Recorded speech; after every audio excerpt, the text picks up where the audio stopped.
उसके ऊपर से देता रहेगा। सर 23 अगस्त को लैंडिंग प्रोसेस कितनी ऊंचाई से शुरू होगी और लैंडर की स्पीड क्या रहेगी?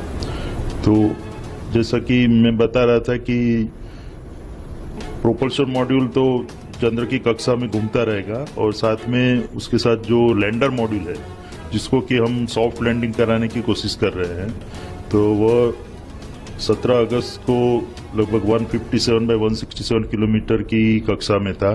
वो अभी 113 बाई 113 की ऑर्बिट में घूम रहा है और उसको 100 बाई 30 किलोमीटर की ऑर्बिट में जाने के बाद 23 अगस्त को 30 किलोमीटर की ऊंचाई से वह नीचे की ओर प्रयाण करेगा। सर लैंडिंग में कितनी मुश्किल हो सकती है और यदि 23 तारीख को कोई टेक्निकल प्रॉब्लम आती है तो क्या होगा सर?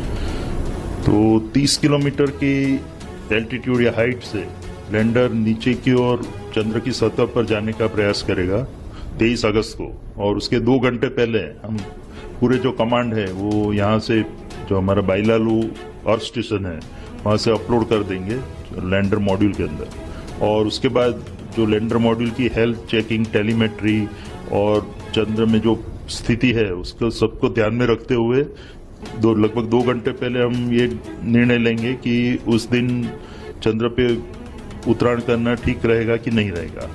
तो अगर मेरे ख्याल से कोई और मुश्किल तो आने वाली है नहीं और हम पूर्णतया 23 अगस्त को ही चंद्र पे उतरने का प्रयास करेंगे। बट अगर कोई हमको ऐसा आपत्तिजनक लगता है तो हम लैंडिंग को पोस्टपोन करके 27 अगस्त को करेंगे। तो उसके लिए भी हमने पूरा सावधानी बरती है और उसके लिए जो भी कार्य करना है, जो सब प्रणाली है वो सब भी तैयार रखी है। तो हम जो मोस्ट प्रोबेबली हम 23 अगस्त को ही उत्तरायण करेंगे, अन्यथा 27 अगस्त को। और 23 अगस्त को 30 किलोमीटर की हाइट से वो लैंडर नीचे उतरने का प्रयास करेगा। और उसकी जो वेलोसिटी होगी 30 किलोमीटर की हाइट पे वो लगभग 1.68 किलोमीटर पर सेकंड, जो काफी गति मानी जाती है, स्पीड मानी जाती है, उससे वो नीचे की ओर प्रयाण करेगा। और जैसा कि आपको पता है चंद्र का जो गुरुत्वाकर्षण है वो उसको नीचे की ओर खींचेगा। तो उसके बाद वो इसलिए हमको जो थ्रस्टर इंजन है उसको रेट्रोफायर करना पड़ेगा, जिससे कि उसकी स्पीड कम होती जाए और धीरे धीरे जब चंद्र की सतह पर पहुंचेगा तब लगभग 0 स्पीड हो जाएगी उसकी। तो उसके लिए हमको इंजन थ्रस्टर फायर करेंगे। तो ऐसे 4 थ्रस्टर इंजन हमने लगाए हुए हैं लैंडर मॉड्यूल में। तो पहले 30 किलोमीटर से वो 7.5 किलोमीटर पे आएगा, वहां से 6.8 किलोमीटर पे आएगा। उसके बाद वो 2 इंजन हम बंद कर देंगे और फिर 2 इंजन से ही नीचे की ओर प्रयाण करेगा। जो 2 इंजन उसको रिवर्स थ्रस्ट देंगे, जिसके कारण जैसे कि मैंने बताया जब 30 किलोमीटर पे था उसकी गति 1.68 किलोमीटर पर सेकंड थी, वो 6.8 किलोमीटर तक आते आते 350 मीटर पर सेकंड तक हो जाएगी, यानी कि 4 गुना कम हो जाएगी। उसी तरह वो 6.8 किलोमीटर से फिर 800 मीटर तक आएगा और तब लगभग उसकी स्पीड जो है वो 0 मीटर पर सेकंड जैसी हो जाएगी। और उसके बाद सीधे 150 मीटर तक नीचे प्रयाण करेगा, जिसको वर्टिकल डिसेंट बोलते हैं।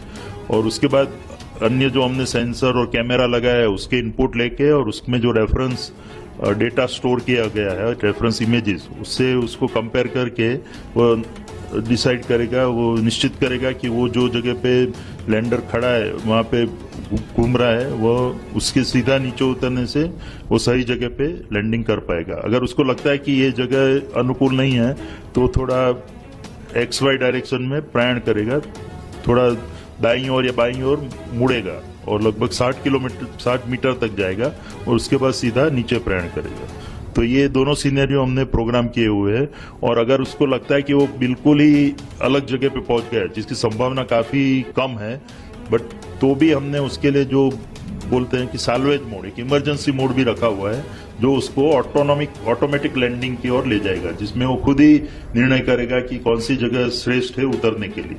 क्योंकि आपको पता होगा कि हम साउथ पोल यानी कि जो चंद्र के दक्षिण ध्रुव की ओर जा रहा है, कि वहां की जमीन बहुत ही उबड़ खाबड़ है, उसमें काफी क्रेटर्स और बोल्डर्स है।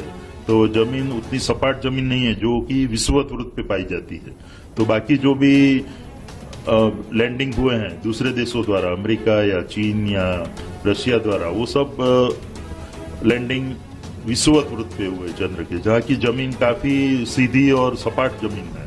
तो उसमें उतरना रिलेटिवली बहुत ही इजी रहता है। बट उसको छोड़ के हमने साउथ पोल की ओर प्रयाण किया है 70 डिग्री लेटीट्यूड पे, और जो जहाँ की जमीन काफी उबड़ खाबड़ है, हेजार्डस है जिसको कहा जाए, तो उस जमीन में से हमको एक सपाट एरिया फाइंड आउट करना है, जो एरिया जिसमें उतनी उबड़ खाबड़ जमीन ना हो, तो वो फाइंड करने के लिए हमने 4 बाई 2.4 किलोमीटर का एक एरिया आइडेंटिफाई किया है, लैंडिंग साइट जिसको बोलते हैं, और उसमें उसको अलग अलग 24 मीटर के भागों में डिवाइड कर दिया गया। तो और उसमें से एक जगह पे हम उत्तरायण करेंगे, यहाँ पे नीचे प्रक्षेपण करेंगे, और जैसे कि मैंने बताया वो जगह अगर ठीक नहीं है तो थोड़ी उसमें से ही लगभग 3900 ऐसी सब इमेजेस हमने स्टोर करके रखी है। उसमें से जैसा कि मैंने बताया वो 800 मीटर से सीधा नीचे वहीं पे उतर जाएगा, और खासकर वही आइडियल साइट है हमारे लिए। बट कुछ अगर थोड़ा बहुत जरूरत पड़ी तो थोड़ी साइड में खिसक के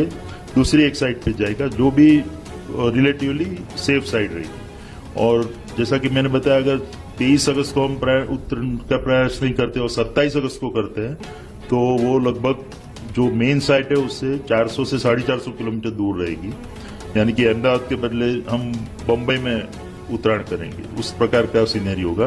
बट वो साइट भी उतनी सही नहीं है जो पहली साइट है, बट फिर भी उसमें भी हम सफलतापूर्वक नीचे लैंडिंग करने में सफल हो जाएंगे, ऐसी हमारी पूरा कॉन्फिडेंस है।